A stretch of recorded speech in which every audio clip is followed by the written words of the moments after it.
আত্মরক্ষার জন্য ভবনের ছাদে উঠেও রেহাই পাননি চট্টগ্রামের ছাত্রলীগ ও যুবলীগ কর্মীরা।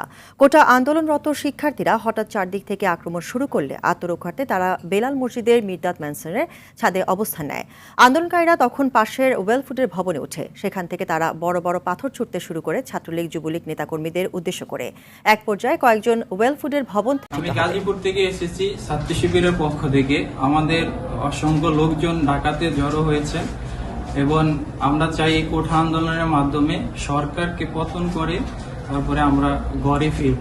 আমাদের লক্ষ্য হলো সরকারকে পতন করা।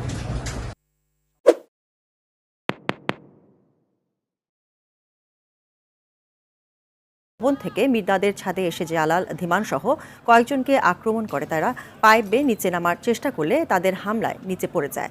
এদের মধ্যে জালাল উদ্দিন জুবায়ের সরকারি হাজী মোহাম্মদ মহসিন কলেজ ছাত্রলীগ নেতা ও ধীমান সেনগুপ্ত ৫ নম্বর মোহরা ওয়ার্ড যুবলীগ নেতা।